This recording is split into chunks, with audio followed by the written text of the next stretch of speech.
Ao vivo, chegando HCO para este momento tão sagrado, tão gostoso, de estar com os amigos, ouvindo histórias maravilhosas, relembrando momentos fundamentais da vida e podendo explicar dessa forma assim múltipla o que é Osho, de o que é esse fenômeno Osho no planeta. Boa noite, Abiro. Hum. Boa noite, Dívia. Estou aqui de novo, nova prática. Estou de olho no celular aqui, estou esperando as pessoas entrarem. Esse é o nosso episódio de número 132. Me enganei antes. Fui conferir aqui. Até a gente está quase perdendo a conta. É bastante coisa e cheio de novidades. Cheio de novidades. Boa noite, Dara. Boa noite, Marco Antônio. As pessoas estão entrando agora, a gente fica esperando um pouquinho. Às vezes está mais difícil de achar no Facebook, as pessoas relatam que não encontram, porque o Facebook automaticamente desativa as notificações. Então, quando você entrar no Divia 10, vê se acha algum canto do seu aparelho onde ativa as notificações avisando que a gente entrou ao vivo, que daí acende a luzinha e nos acha mais fácil. Oi, Jachan, boa noite, querido. Tem uma turma boa que está sempre com a gente. É Os tão que estão gostoso, né? aqui já estão há mais tempo também. Legal, a gente está esperando mais pessoas entrarem para a gente, enfim, chamar o nosso convidado daqui a pouco. E, enquanto isso, eu vou dando os recados aqui. Enquanto isso, eu vou. Tá vazando um áudio aí? Desvazou. Então, pessoal, a gente está com bastante material. Esse programa já foi renovado para mais uma temporada, pelo menos até o meio do ano que vem a gente tem coisa já gravada. Até a gente deu uma pausa porque não estava dando conta, porque é bastante coisa e fica uma espécie de peso, porque os convidados começam a perguntar, e aí, quando é que vai para o ar? E já está pronto? E querem o vídeo editado já, e a gente não. Então, damos uma suspendida nas gravações, temos mais 8, eu acho, para passar. Daqui uns dias teremos a próxima e bastante entrevistas muito ricas, muito interessantes, como aliás têm sido as últimas, né, gravadas com a da semana passada. Quem não assistiu, assista. O Rashid, ele é uma pessoa de 87 anos que esteve pertinho do Osho desde Puna 1, por todos os episódios, um cara que além de um magnífico artista plástico, escritor, ele descreve as cenas, a vida dele, ele vivendo aquilo de uma forma tão pictorial, quase. Eu até fiz um comentário com alguém que estava ali, que tudo que ele fala parece que eu estava enxergando alguém pintando uma cena. Assim.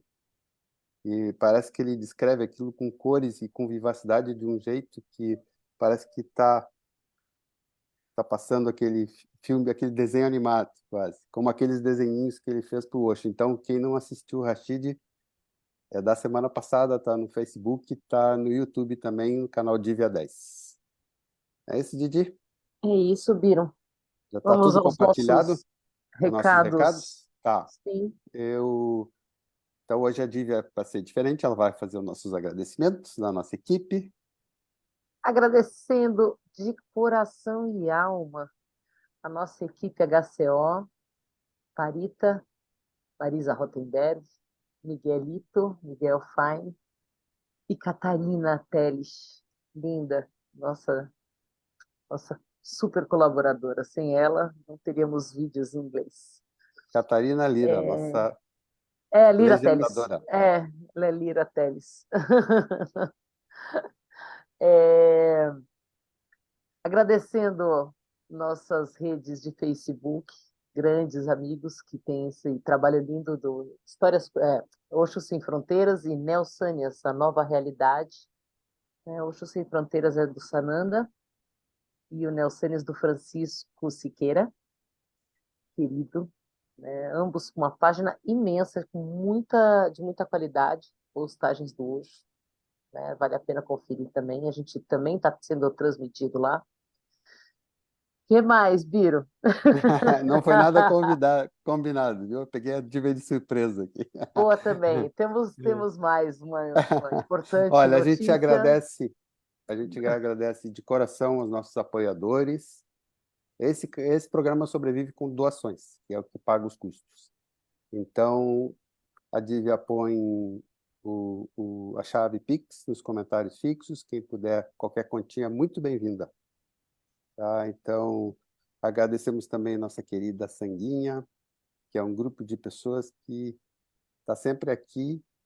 E eu queria pedir a todos que estiverem assistindo, quem puder compartilhar, se você achar que tem alguma pessoa que vai gostar desse conteúdo que a gente faz aqui, dessas entrevistas que a gente produz, porque às vezes a gente nunca pediu, assim, porque É verdade. essas coisas de internet ficam pedindo porque eles ganham dinheiro, eles monetizam, a gente não faz isso.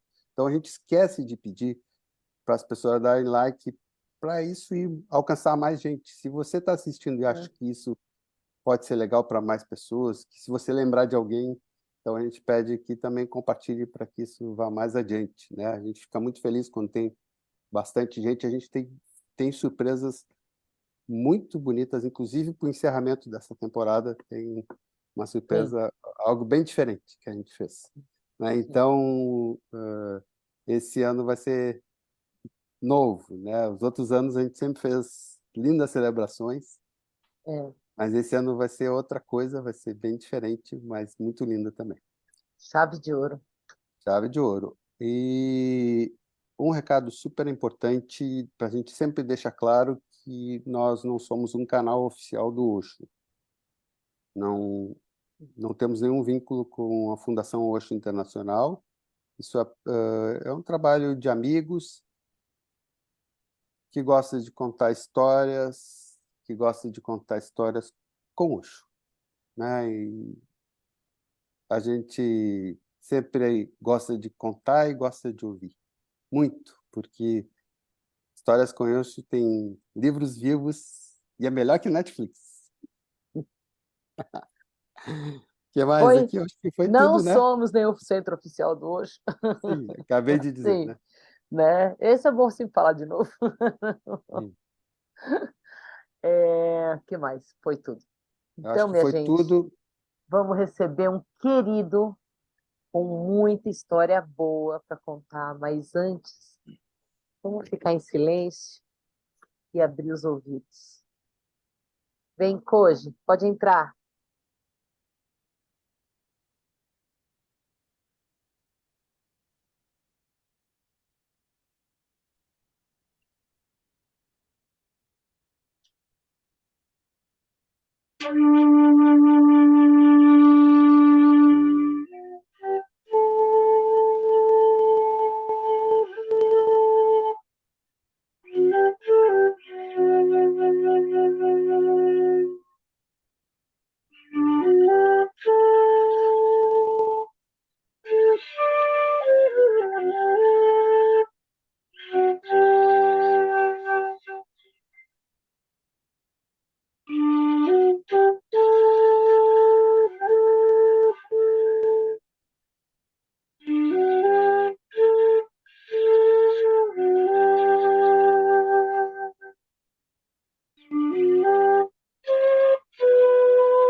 É, Boa noite, queridos. boa noite, Koji. Quanto tempo, querido Quanto amigo, muito tempo? bem-vindo. Que alegria revê-los, Abiro, Dívia. Através de vocês, eu saúdo toda a nossa comunidade de saniasins que estão nos assistindo e que vão nos assistir. E é com muita alegria que eu recebo esse convite, porque as oportunidades de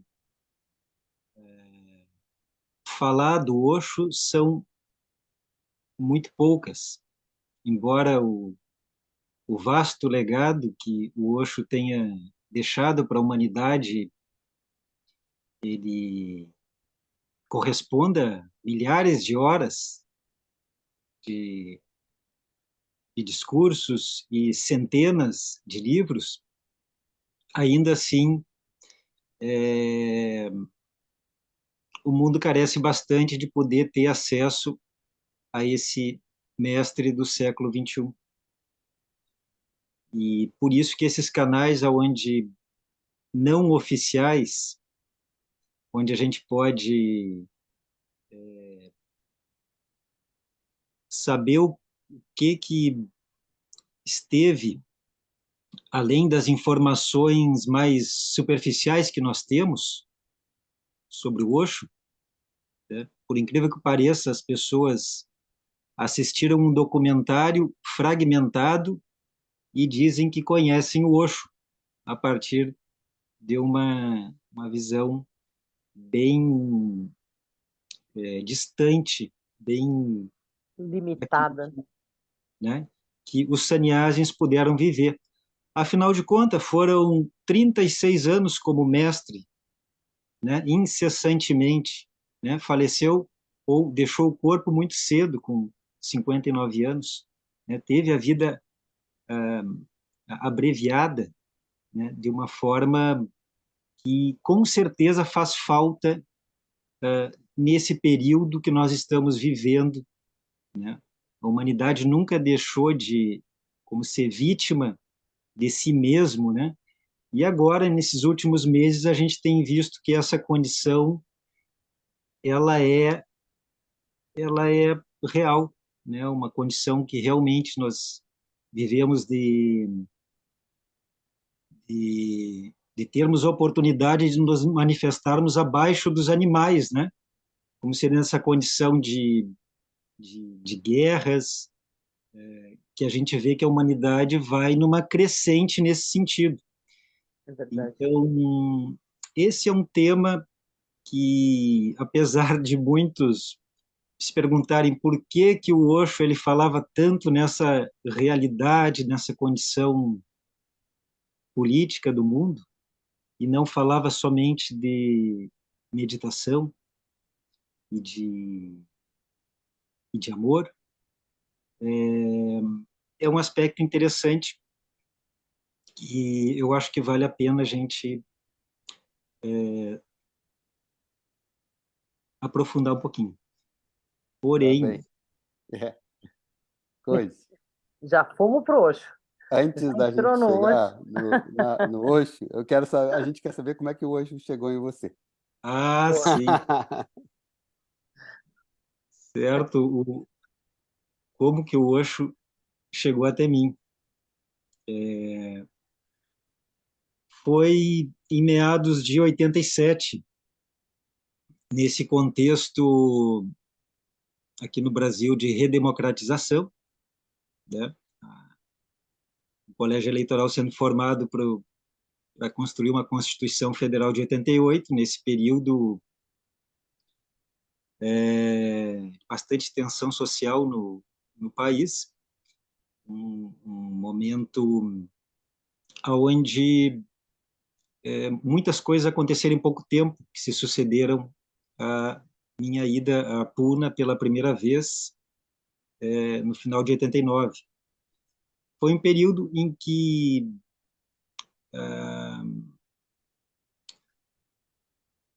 produzíamos tofu, produzíamos, porque eu estou falando de uma microempresa familiar, que nós entregávamos o tofu na associação macrobiótica.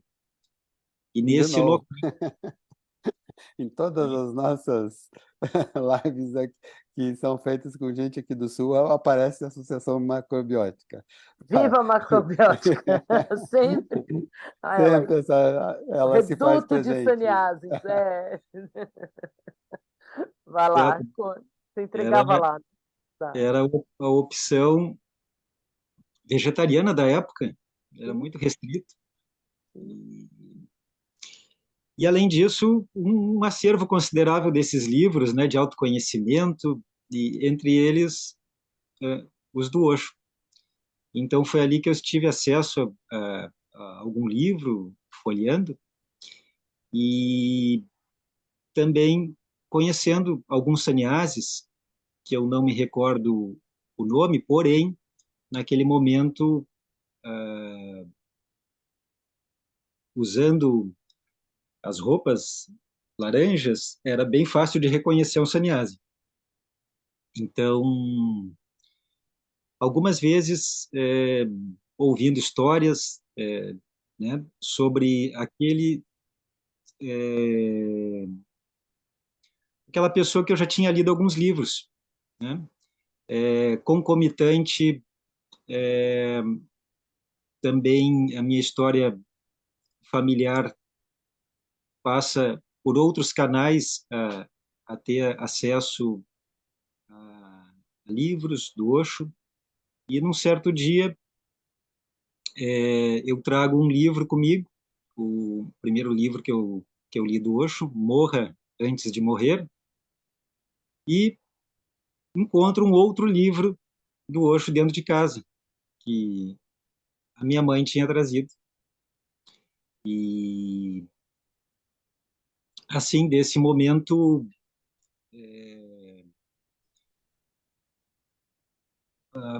passamos a tentar processar aquilo de uma forma que, que, que pudesse nos levar para uma condição de conhecer aquilo que estava sendo falado naqueles livros. Então, a minha mãe, a Prensama, ela esteve em Pune em 88. Nesse período, eu estive no quartel, estive servindo, né? Passei por uma condição assim muito muito difícil, porque naquela época essa característica do serviço militar ainda era um serviço militar, não sei se hoje mudou, mas naquela época assim claramente ideológico, né? Com Se tinha certeza. aquelas canções altamente violentas, né? Sim. Violentas no sentido de atacar, né? Algum pensamento político diferente. E aquilo, para mim, foi contando os dias para poder sair do serviço militar. Cumprir logo a sua obrigação e sair fora rápido. Logo, né? Nossa Senhora.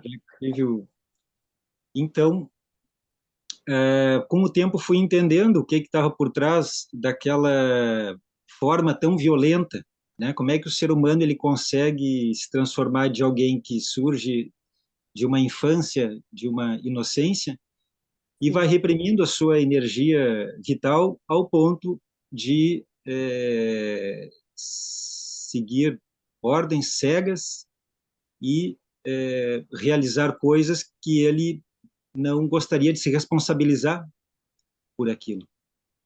E digo isso porque fez muito sentido quando eu comecei a entender o porquê que o Osho estava sendo tão estigmatizado, né, por aquilo que ele falava, né? Um livro que me marcou muito foi um dos que fez muita tiragem, muita repercussão, que foi do sexo à supraconsciência, ou do sexo ao samadhi, aonde pela primeira vez eu tive a noção de que essa energia é a mesma energia que a gente utiliza para estudar, para trabalhar, porém essa energia se manifesta de diferentes formas, né? Quando essa energia não encontra o seu caminho de uma forma criativa, ela vai se tornar violenta, Destrutiva. Destrutiva. destrutiva, Ah, né? E, e o que está por trás de, vamos dizer, de toda esse interesse pela violência é um controle da nossa energia vital. Então, encontro isso como no cerne de por que que o Osho ele foi tão condenado, porque no momento em que se propõe, né, que, que o ser humano possa descobrir a sua energia e como ela se desenvolve dentro de si, ele ele deixa de necessitar de uma crença, ele deixa de precisar de alguém que o guie em relação ao seu desenvolvimento energético, espiritual. E é isso que acontece com a meditação, né? É isso E, que... e foi isso que te levou a Puna? O que me levou à Puna não foi isso, porque eu não tinha consciência Aham. do que Você isso poderia descobriu em ser. Conta, Puna? conta pra gente, conta pra gente. A gente quer ouvir tua história, vai lá. Eu quero ouvir também É, como é que foi a história do teu nome, do teu sangue, hein? tudo. Mas O que me primeiro levou à Puna. Puna, eu não sei o que foi. É como eu só posso explicar através de vagas palavras, né? Se eu for pegar um conceito de sincronicidade do Jung, talvez eu consiga dizer, mas eu não sei o que que é. Eu posso dizer que é um fenômeno como se a gente colocasse um violão no canto da sala e um outro violão no outro canto sendo tocado. Aquele violão que não está sendo tocado, com o passar do tempo ele começa a vibrar porque o outro violão está sendo tocado. Hum. Então, Deixa pra esse lá. fenômeno, ele acontece. Ele pode não ser um fenômeno visível, mas é um mistério de como a gente se apaixona por alguém, né? E com o Osho são duas formas que eu vejo que a gente pode se aproximar do Osho. E uma não exclui a outra. Uma é por amor, por identificação, por uma relação que, quando a gente observa os seus olhos, quando a gente observa a forma dele de se comunicar, a melodia por trás da linguagem, a gente se encanta pela beleza do ser humano. E parece que todo aspecto que quer entender por quê, ele perde a força. Porém, o Osho, ele é um mestre também dos cabeça de coco seco.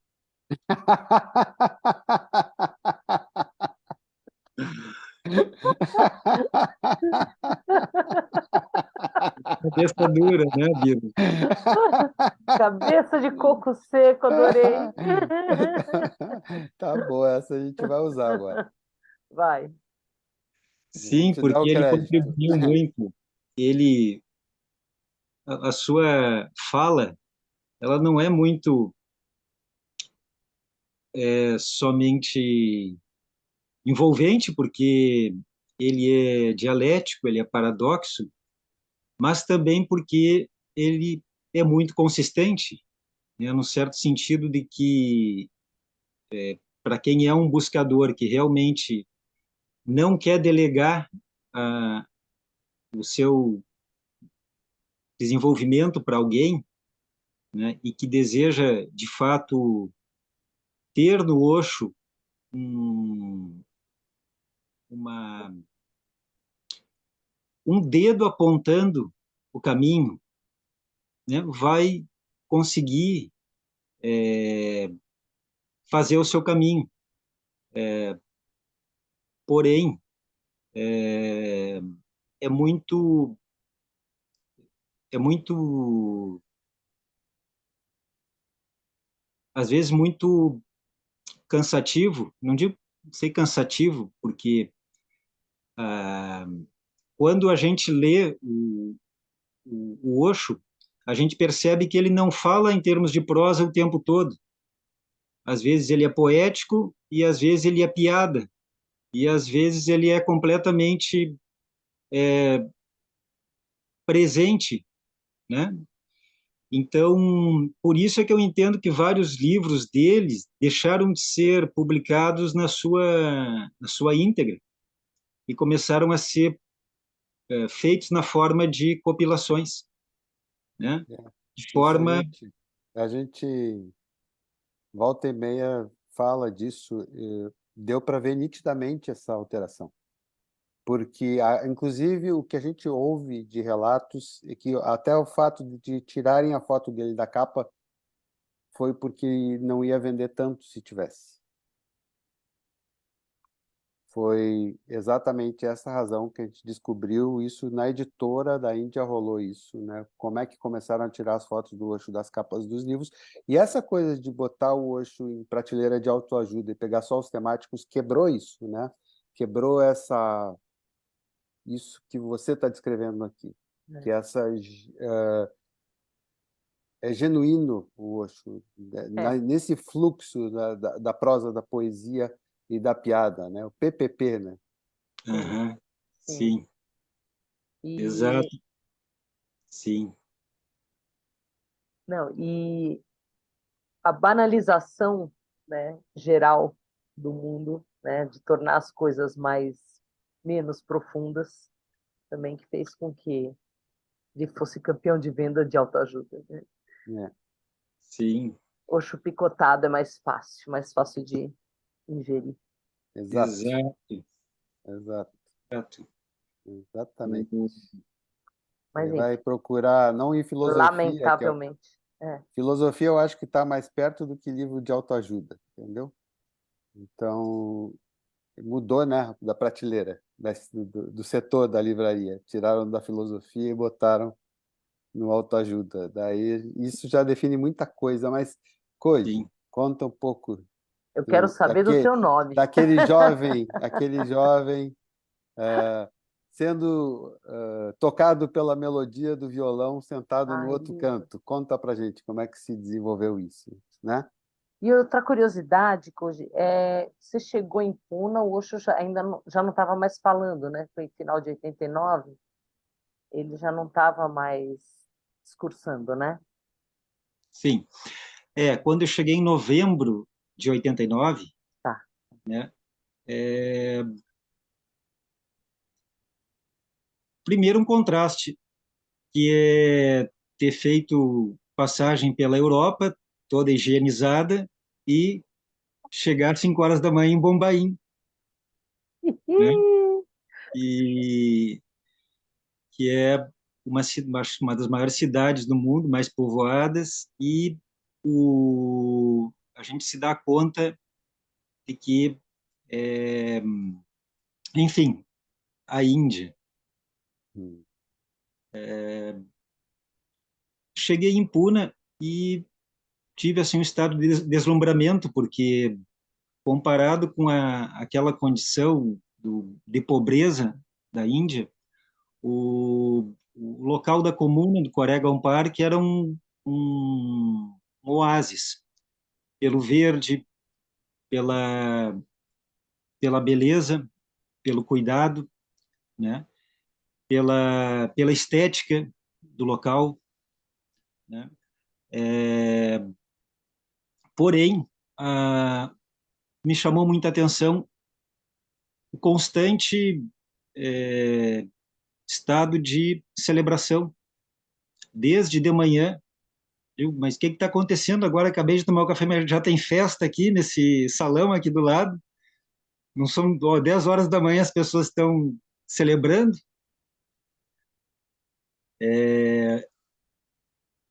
Isso me chamou muita atenção, né? Não levou muito tempo, não levou muitos dias para mim decidir que eu ia tomar Sanes. Foi, né, uma decisão, não tinha dúvida. Em dezembro de 89, tomei Sanias,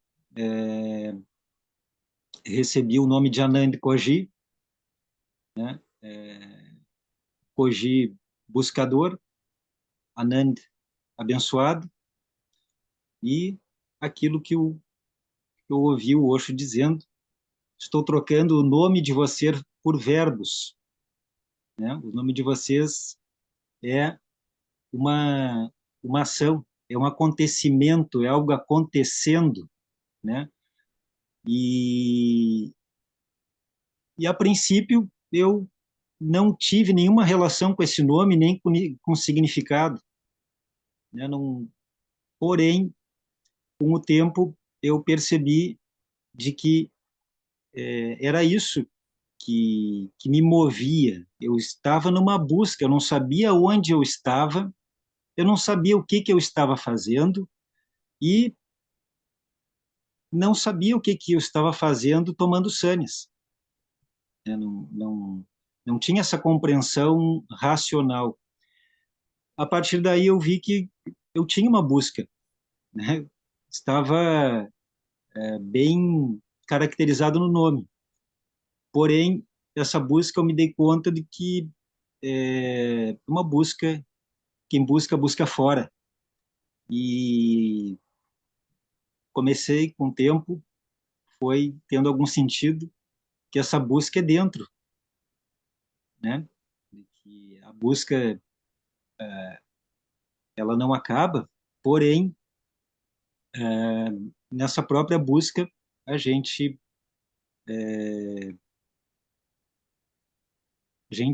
sai dessa zona de conforto que, que nos dificulta muito de encontrar os desafios da vida, e esse é o significado, né, de Koji. Ixi. E aí começou a fazer sentido para você. O sentido ele começou a fazer mais recentemente, quando, ouvindo com um pouquinho mais de atenção, eu me dei conta de que, na verdade, a gente está buscando aquilo que já tem, Hum. né? Porque Que toda já é, meditação ela nos traz de volta, né, a nossa essência, aquilo que nós já somos, né? né? E na nossa essência existe luz, né? A nossa luz, quando bate em qualquer objeto, produz sombra. Porém, na nossa natureza, nós estamos em casa, nós voltamos para casa. E, e isso, ah, por incrível que pareça, precisa de uma longa jornada para a gente se dar Verdade, conta, né, do, verdade. do que isso significa. E estava me lembrando dos símbolos, dos sânias, né, o símbolo dos pássaros, Cisnes, que, né? que Parahamsa, né? Parahamsa. Como é que chama, Biro? Paramahamsa. Parahamsa. É o Ramsa, grande cisne. Paramahamsa, a gente estava falando esses dias, né, quando a gente fez o teste, lembra, Cois? Ah, Exatamente esse aí. Tem o nome do lago chama Mansarovar. Tem uma música com esse nome lindíssima. dessas músicas do Osho, né? Lake Mansarovar. Não sei se é assim que pronuncia, mas esse cisne é deste local. Sim. Quando eu tomei o sannyas, depois de um certo tempo, eu fui atrás da música.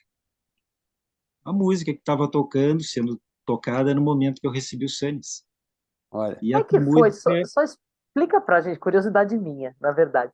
Teve um sim. Sunny Celebration lá em Puna? Como é que foi a entrega do teu Sunnys? Olha, a entrega do sannyas, ela era feita através de uma celebração como se fosse a celebração dos hobbies brancos, porque todos vestiam de branco de manhã, naquele momento de manhã. E uma, uma área coberta com tapete e almofadas, aonde as pessoas que estavam entregando o mala e o nome sentavam-se junto com quem estava recebendo. Algumas pessoas atrás, dando suporte, com almofadas, e os músicos ao lado, né? Um ambiente bem íntimo, né? Bem próximos. Uhum. E, claro, nesse momento, o Osho, ele dava os nomes, mas ele não entregava o mala, né? Meu mala foi entregue pela Zarin, uma sannyasi da indiana, né? indiana, acho que ela é do Irã, iraniano, ou de famílias de tradição zoroastrista, do Zoroastro. Ó, E lembro da Zarin, o seu olhar bem, uma doçura grande, me entregando o nome e o mala, uma canção que não sei, casualmente naquele momento sendo tocada, que dizia: viajei por um dia, viajei por um ano, viajei uma vida inteira para encontrar o caminho de casa. Hum, Lar é onde o coração está. Lar é onde o coração está. E o meu está com você. hum. home is where the heart is. Home is where the heart is. Home is where the heart is. My heart is with you. E para mim foi muito importante poder viver esse aspecto que dificilmente eu teria vivido de outra forma, que é viver essa inocência que a devoção nos permite, né? Que é uma entrega de coração onde a gente não precisa de explicação para poder viver o amor na sua essência, né? Se o amor entre um homem e uma mulher ele já não tem explicação, o que dirá o amor por um mestre? Então, isso me fez muito bem poder viver isto, porque, por um outro lado, a minha mente continuava muito inquieta. Eu não entendia nada de inglês. Eu só acordava no meio das gargalhadas, ouvindo uma piada e queria entender a piada, né? Queria entender a história. Uau. E isso me É. levou a aprender essa, essa língua que eu nunca tive muita vontade para aprender, mas aprendi inglês para poder compreender o Osho, já que ele, né, utilizou essa língua mais comum, né, a língua mais falada hoje, ou seja, para realmente se tornar popular, conhecido.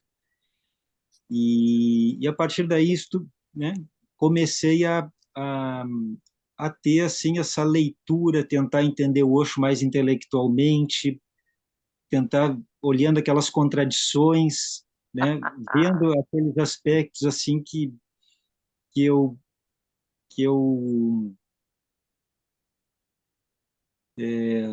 como, por exemplo, quando o Osho disse, lembro de ter ouvido, você não é o que pensa e você não é o que faz, você é o que é, né? Para mim foi muito impactante, porque todas as minhas ações, elas, de uma certa forma,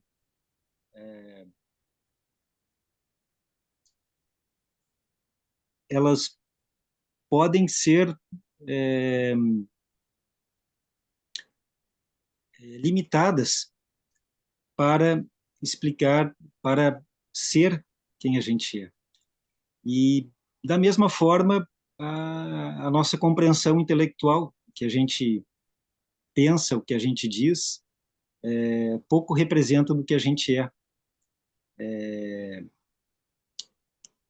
Em essência, né?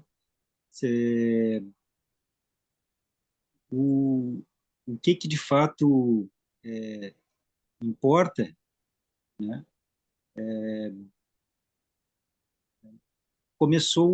Eu comecei a questionar várias coisas, né? E nesse aspecto eu percebo que o Osho ele não é fácil no sentido de que ele nos aponta contradições o tempo todo, né? Ao mesmo a mesma condição aonde para um tipo de pessoa determinada resposta ela serve, para outra pessoa ela já não serve mais. Então, essa resposta espontânea para a pessoa que estava perguntando, ela tem que ser considerada esse contexto. O sexo, a idade, o contexto, a nacionalidade, o condicionamento que aquela pessoa traz. Então,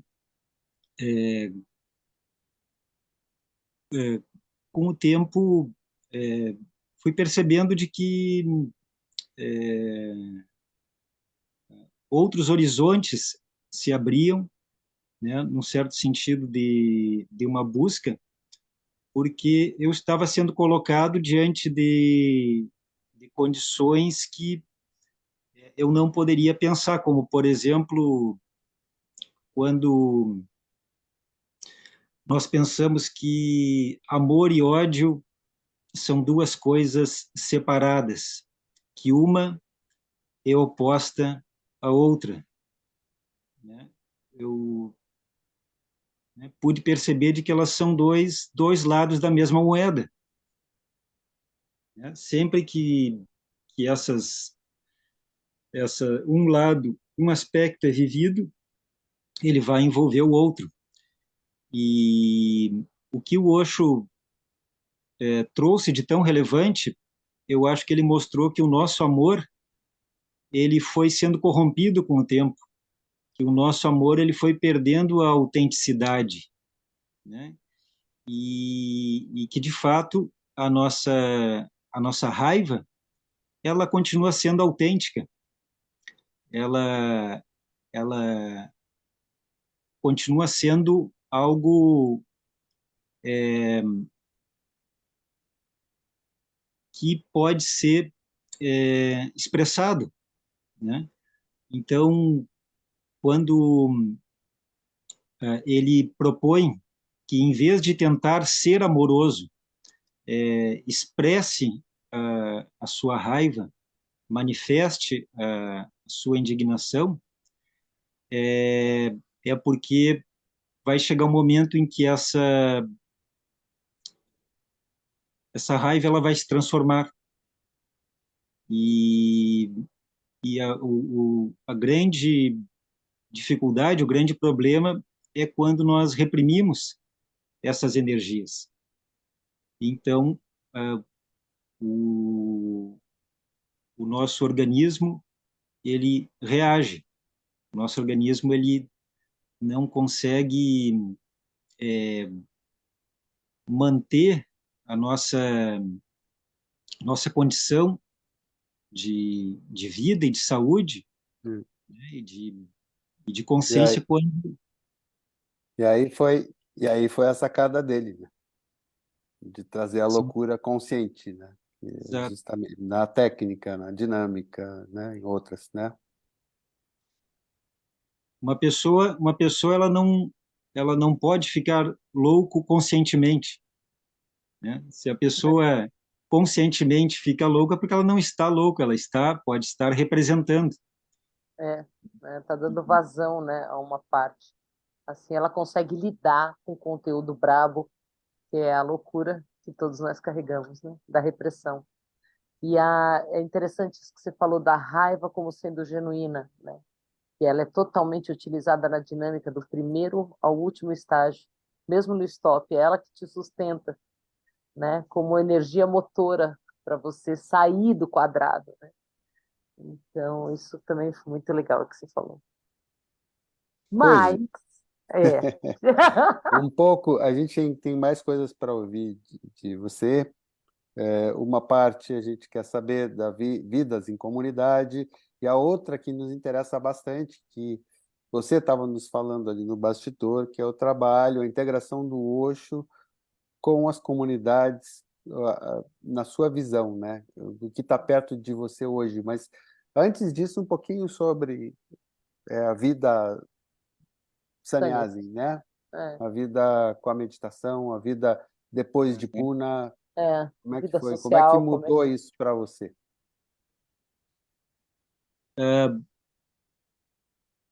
Para mim foi uma, eu me vi órfão, num certo sentido, porque eu estava no começo da minha jornada quando o Osho deixou o corpo. E por mais que eu já estivesse no meio com ótimos terapeutas, né, nesse sentido, com bastante apoio, né, é diferente, porque a presença do Osho também era uma presença silenciosa. E naquele momento, e isso eu me dei conta recentemente, com o passar do tempo,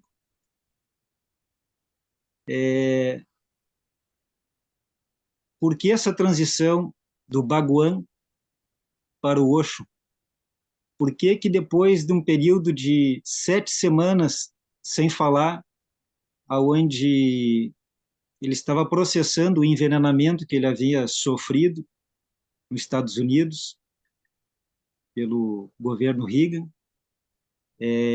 desse desse veneno pesadíssimo que não era possível de ser diagnosticado. Porém, depois de 7 semanas ele surge, né? Surge com bastante disposição e para dizer que a piada acabou, the joke is over, e não me chamem mais de Baguan. Eu digo, mas Baguan é tão bonito, né? Algo que nos toca tanto o coração, só a palavra Baguan tem uma sonoridade bonita. E não, para mim não fazia muito sentido. Porém, na minha forma de ver, né, hoje, né, percebo de que aquilo que o Osho fez naquele momento em que ele deixou de usar aquele nome que trazia um contexto de tanta devoção para, primeiro, pedir para ser chamado de Zorba, o Buda, né, dizendo que queria ser chamado de Zorba, o Buda, que isso sintetizava a sua filosofia de vida. Faço uma analogia com o Ramakrishna, esse mestre indiano que viveu em Bengali, né, em Calcutá, na região de Calcutá, que na vida do Ramakrishna, que era devoto da deusa Kali, apareceu um místico na vida dele, não lembro bem o nome, Totapuri. E esse Totapuri, ele trouxe para o Ramakrishna essa questão de que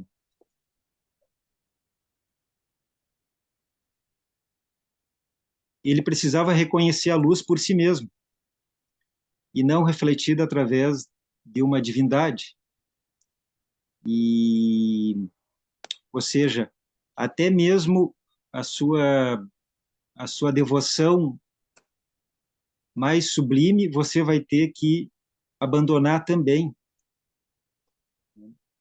E você vai ter que reconhecer a luz por si mesmo, né? Não vai adiantar continuar tendo na figura do mestre uma figura de padre ou de pai protetor, né? Um dia você vai ter que olhar para si mesmo e descobrir a luz por si, encontrar a luz por si mesmo. Então, na compreensão que eu tenho hoje, foi esse ato, quando o Osho percebeu de que a sua presença física estava com os dias contados e que ele precisava apressar o trabalho de que a gente fosse um pouco mais fundo além da devoção, que a gente encontrasse a luz por si mesmo, em nós mesmos. E aí essa troca de nome, né? E realmente a energia, ela naqueles dias, ela que eu lembro, ela se tornou muito intensa naqueles dias que antecederam, né, o dia que ele deixou o corpo. A música proposta para acompanhar aqueles satsangs, né, onde ele já não mais falava, ele somente vinha, sentava silenciosamente, dançava. Era algo difícil de dizer, mas é como se ele estivesse indicando, né? Estou deixando meu corpo, e esse é o nível da energia, uma energia de celebração, né? Ele nos levou até aquele ápice, né? Tudo vai ser celebrado. Celebramos cada momento da vida e esse momento vai continuar sendo celebrado, né? Essa é a nossa sadhana, essa é a nossa disciplina, né? Um certo sentido de manter a energia nesse nível, né? E para mim foi uma surpresa muito grande que, depois de um tempo fazendo terapias, as meditações todas, eu, como tive um chega disso, né, e disse, eu vou me inscrever para trabalhar em alguma área, né, no work meditation, né, no, no algum trabalho voluntário dentro da comuna. E trabalhei no jardim algum tempo, né, Também. trabalhei no jardim. É, E nesse tempo, a Mukta, coordenadora, o, o a Jayan, grega. o Swami do Paraná, Jayen. Jayen, Jayen. exatamente, o Jayen, me ofereceram um front seat, e, e era na quarta linha daquela, daquela noite, daquele Robes Brancos. E foi uma oportunidade onde rara, porque as pessoas que estavam ali naquela proximidade do Osho permaneciam sentados, né, quando o Osho chegava, né, permaneciam sentados. E eu estava tão empolgado como sempre, escutando a música, de olhos fechados e dançando, que eu estava na quarta linha. E a hora que eu abri os olhos e me dei conta, o Osho estava na minha frente, né? Como que dançando comigo. E eu tive ao mesmo tempo, uma, né, algo dentro de mim me disse, né, sente-se, né? Tá todo mundo sentado aqui, só você de pé e o Osho dançando na sua frente. E, enfim, ele, como maestro que era, erguendo seus braços e nos levando para os gritos de Osho, Osho, Osho. E essa lembrança, para mim, ela é, é a lembrança que eu tenho do Osho. Que lindo. Não como alguém falando, mas aquela pessoa dançando, aquela pessoa que estava indicando, isso é a vida. Se eu estou falando algo, é para isso. É para você entender que a vida é isso, é celebração, é criatividade, na sua essência, é bondade, é inocência. Você não precisa de nenhuma escritura, você não precisa que alguém lhe diga o que fazer. E, de uma certa forma, é isso que, com o tempo, me traz para casa, de saber de que, né, mais recentemente ouvindo alguém dizendo, perguntando para o Osho, Osho, quem é você? E o Osho responde, eu sou um espelho, né? Eu sou um espelho. Alguns verão em mim o que eles estão projetando. Se você projeta em mim dança, alegria, não pense que eu estou lhe dando isso. Isso é você sendo refletido, né? Cada um vai receber de volta a imagem que tem.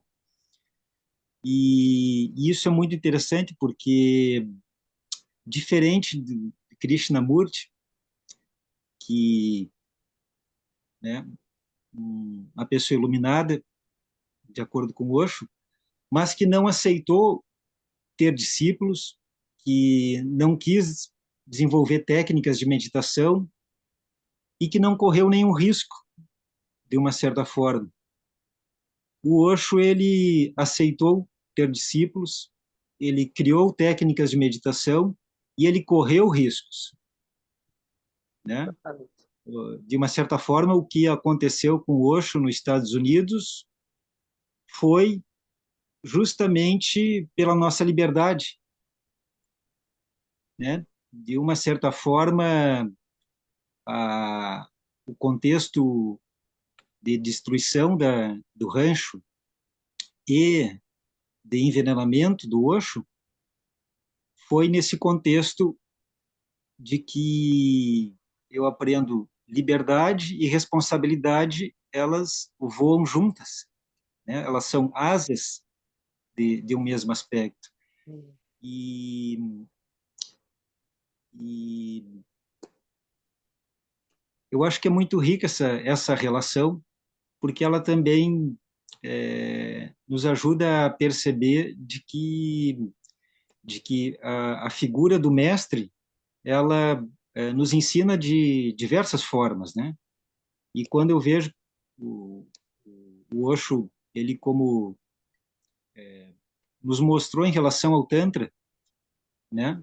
Como é que você transcende aquilo que lhe imprisiona? É vivendo aquilo, né? É isso que ele quis mostrar com 93 Rolls Royces. Você não, Uhum. você não vai usar 93, né? É, é um absurdo numa sociedade absurda, né? É, Isso é muito mais como algo para expor a, a ganância de quem vê nisso um fato muito central, porque demonstra que é mais importante o, o, os carros, né, que, que de uma certa forma foram negociados, né, foram vendidos para poder começar em outro lugar, poder, né, se sim, recriar, né, o que veio a ser Puna 2, e nessa fase que eu acho que ela é uma fase muito rica, muito intensa da vida do Osho, que, que é um período muito interessante, desse período da tour mundial, né? Quando ele não quando esteve aqui no Uruguai, esteve sim, durante 3 meses no Uruguai. sim. No Uruguai, o Osho foi usado como moeda de troca É, pelo Júlio Sanguinetti, né? sim. E se Deixa ele até deportasse o Osho, ele so- iria, sim, sobre isso, eu até queria comentar uma coisa aqui.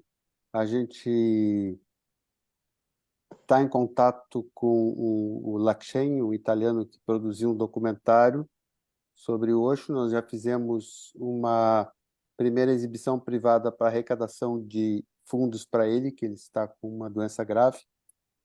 Então, quem tiver disposto a participar dessa campanha, numa segunda exibição, pode deixar os comentários aqui embaixo que a gente vai preparar outra data. Inclusive, essas coisas dos Rolls Royce estão lá, tá lá. eles É super comentário, o interessante. motorista do Osho aparece falando, Sim, é, sim.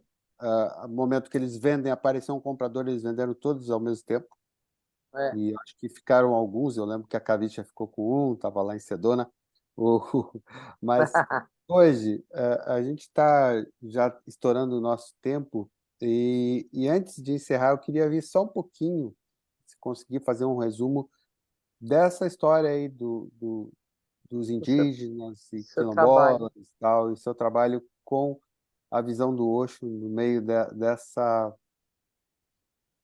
desses povos, né? sim.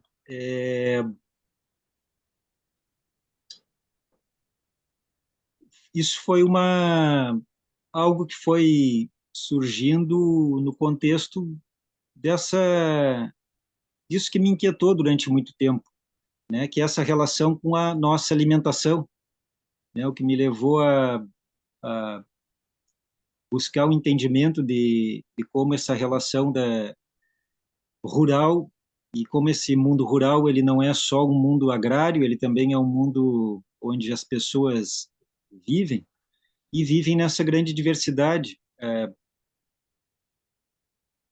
Tive a oportunidade de trabalhar um período para o Ministério do Desenvolvimento Agrário como assessor territorial e eu tive um contato com uma comunidade quilombola em Invernada dos Negros, em Campos Novos, Santa Catarina. Foi a primeira vez que eu percebi que esses chamados povos tradicionais, eles têm características bastante diferentes em termos de como se vive, como se organiza, né? Em forma de comunidades. E com o golpe contra Dilma, esse ministério ele foi extinto em 2016, o que me fez retornar para o Rio Grande do Sul. E aqui chegando, meu pai havia deixado o corpo em 2015 e o sítio onde ele estava morando, aqui em Viamão, havia ficado abandonado, e eu convidei essa comunidade, essa aldeia, fiz uma articulação entre os caciques, e na esperança de que uma família pudesse vir morar no local. E foram vindo aos poucos. Agora, algumas famílias habitam o local, e é muito interessante porque nós estamos acostumados a lidar com relações numa sociedade colonizada, né? Digamos assim, europeizada, e na convivência com os povos originários, percebo de que essas características, aonde lembro do Osho falando sobre Lao Tzu, Chuan Tzu, taoísmo, aonde eles dizem que não é necessário nenhum código, nenhuma lei, nenhum código moral, porque na essência nós somos bons, somos justos, somos saudáveis. Então, essa característica que eu percebo entre eles, né, de que eles vivem em relação à nossa sociedade. Eles não vivem de forma autônoma, porém, eles ainda vivem à margem da nossa sociedade de uma forma própria, né? De uma forma onde essas relações de cooperação e de solidariedade, elas existem na base da, da criação das crianças. Um fato na convivência com eles me chamou muita atenção, que uma menina nasceu com uma dificuldade de locomoção, uma dificuldade de caminhar, e ela mancava a perninha, quer dizer, não ficava de pé. E me chamou a atenção, numa determinada área, eles haviam fincado uma linha de 4 paus no chão. Eu não entendi para que servia aquilo. Numa manhã, eu vi para que servia. Eles iam de mão dada com a menina com uma mão segurando a mão de alguém, com a outra mão segurando, apoiando nesses paus. E devagarinho ela ia firmando o seu pé no chão. E, dessa forma, andando em ciclo, né, ao redor dessa linha de paus cravados no chão. Depois de passado alguns dias, eu percebi de que foram tirados alguns paus e o espaço entre eles aumentava, o que fazia com que ela tivesse que ter mais firmeza na perna para conseguir dar um passo maior. E depois de algum tempo, aquela menina que não conseguia caminhar, né, que teria dificuldades próprias e, né, para a aldeia, ela estava caminhando com dificuldade, mas nessa condição natural, espontânea,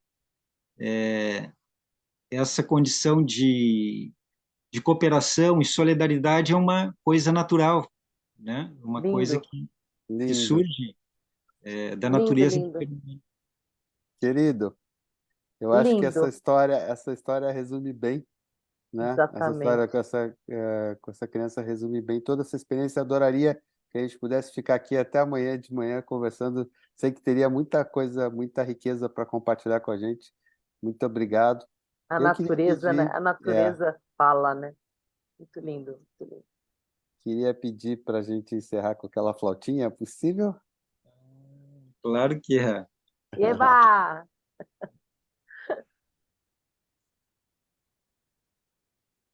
Ah, antes disso, depois entra no Facebook e dá uma olhada, tem muitos amigos aqui te mandando mensagens, tá? Ah, tá bem, tá bom. Tu me pegou no momento, eu estava só soprando para relaxar um pouquinho, mas aí o Abiro me ouviu, digo, ah, então, vamos lá. A gente não deixa passar nenhum. Obrigada. Hum.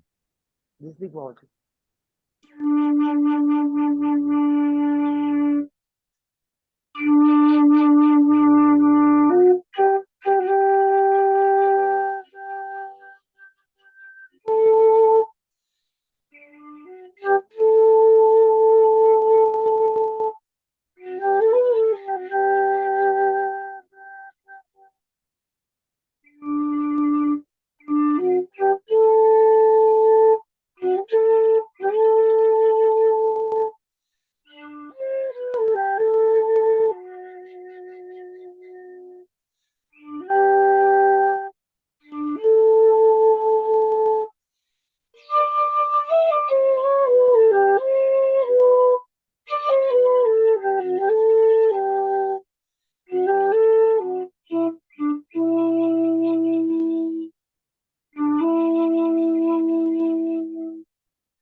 Alahu.